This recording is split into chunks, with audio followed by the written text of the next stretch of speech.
Welcome to Wake Up America Ministries, and we have another great and challenging word for you today. Julie's making me laugh, y'all. But as you can tell, we are at the beach, and we got this awesomely great-looking water. It's got that jade green color. We got sandy beaches. We got the ocean air. We got the sound of the waves crashing. Uh, it's just been a good week for us. We've been away on vacation, but it's very attractive to many. A lot of people love going to the beach. And you may ask yourself, what could be better than a relaxing day at the beach? Can life get any better than this?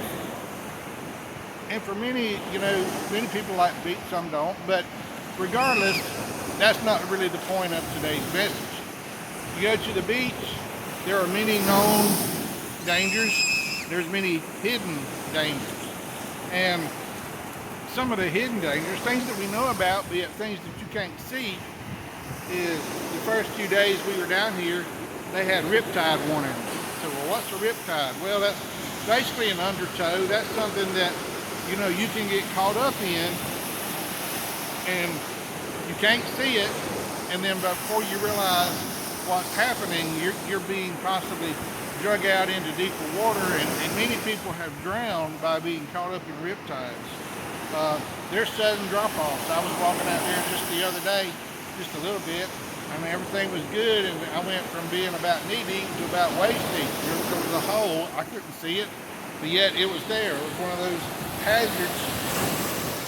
We've seen stingrays this week. We've seen manta rays. We've even seen a shark, and there's Lord knows how many other dangers that have been lurking in the water that you can't see.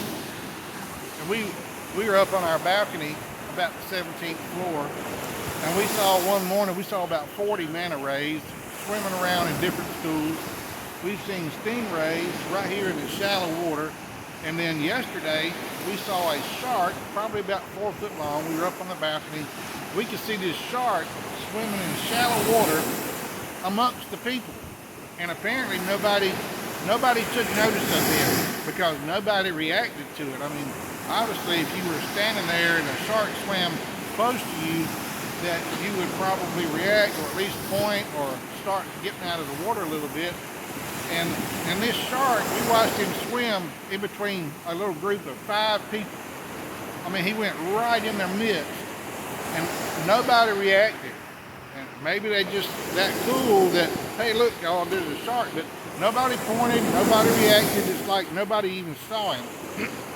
And we watched this shark swim around in shallow water, and I'm talking about like 3 foot of water, maybe 4 foot of water at the most, and even shallower at one point. These stingrays, I mean, we see people standing in the shallow water at knee deep, and this stingray is swimming around.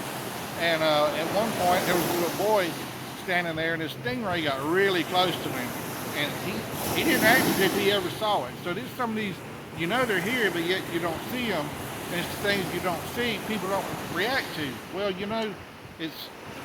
that's kind of how sin is.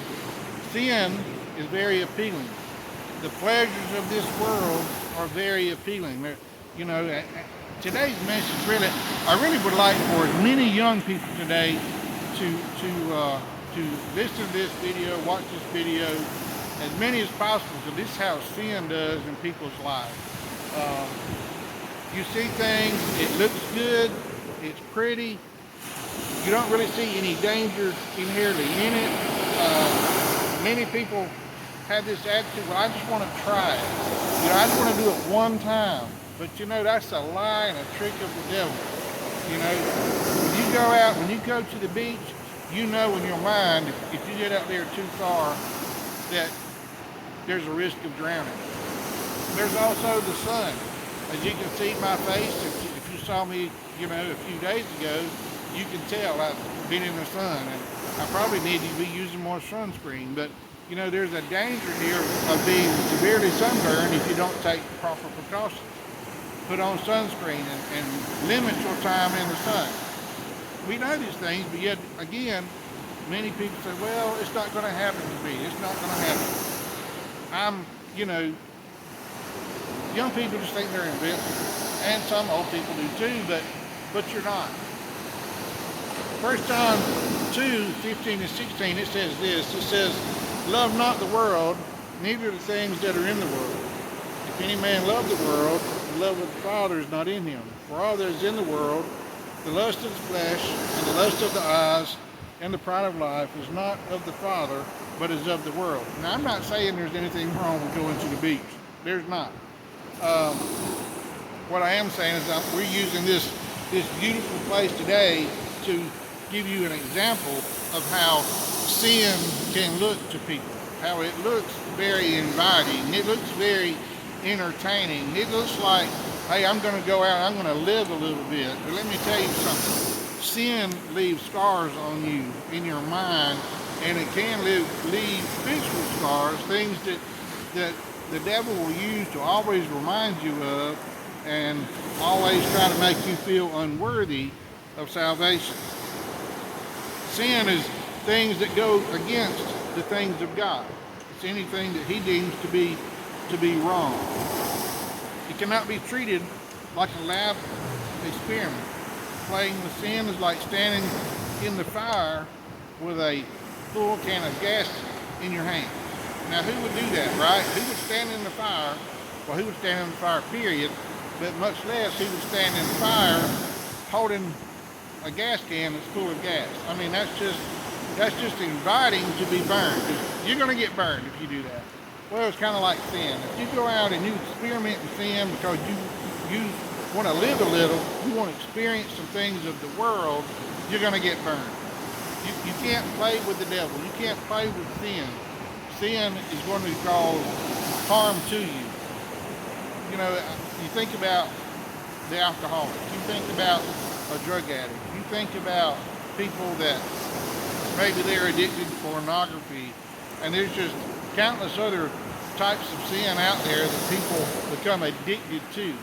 You know, I don't think anybody that ever took their first drink ever said, my goal today is I'm going to become an alcoholic. I'm sure that wasn't their goal. My goal today is, yeah, I want to try smoking a marijuana joint, or I want to try some cocaine, or I want to try heroin, or I want to try, I just want to see what it feels like one time. They didn't have any plans on becoming an addict, but yet that one time led them to an addiction, something that they in themselves cannot beat. Only the Lord can deliver people from these things. And so what I want to get across to the young people today, and even older people, I mean, this message is for everybody, is don't experiment with sin. Don't try it. You know, just leave it alone. James 1:12-15 says this. It says, blessed is the man that endureth temptation, for when he is tried, he shall receive the crown of life, which the Lord promised to them that love him. Let no man say when he is tempted, I am tempted of God, for God cannot be tempted with evil. Neither tempteth he any man, but every man is tempted when he is drawn away of his own lust and enticed. Then, when lust hath conceived, it bringeth forth sin, and sin, when it is finished, bringeth forth death. So there you have it. So see, there is a price. When sin conceives, it brings forth death. Now we know that the Bible says, for the wages of sin is death. We know that the Bible says it's appointed unto man once to die. But you don't have to choose to live a life of sin. You can choose instead to live a life of righteousness and live for the Lord and do his good works, because that's what he ultimately desires for us to do. And make no mistake about it. And I've heard people say this. Well, God took my sin and he led me into a ministry because of my sin. That's the wrong thinking. Wrong. God never uses sin to accomplish his purpose in us. He has a perfect purpose in us or for us, or a calling, without having to use sin to do it. Now, does God save people and take their experiences that they had when they lived in the world and they can use it as a testimony? Yes, they do. God does it all the time. I do it all frequently because I haven't always been saved. I've experienced some things that I try to relate to my children and people in Sunday school, or when I get to preach. Um, because of what I've experienced, I can testify. Leave sin alone, where I've learned that lesson. So if you learn that lesson now through today's message, then you're so much farther ahead of the game than what you would be if you go out and you try to live in sin for a period of time. So don't think that you can go out and live in sin for a period of time, and then whenever you get ready, that you can come back to the Lord, because you have no promise of tomorrow. The Bible tells us that life is but a vapor. You're here, then you're gone. You have no promise that if you go out and try to sin today, that you're going to be here tomorrow or have time to repent of it. You don't have that promise. I mean, it'd be like playing Russian roulette or going out and playing the lottery. The odds of winning that are pretty slim. So let me encourage you today, leave sin alone.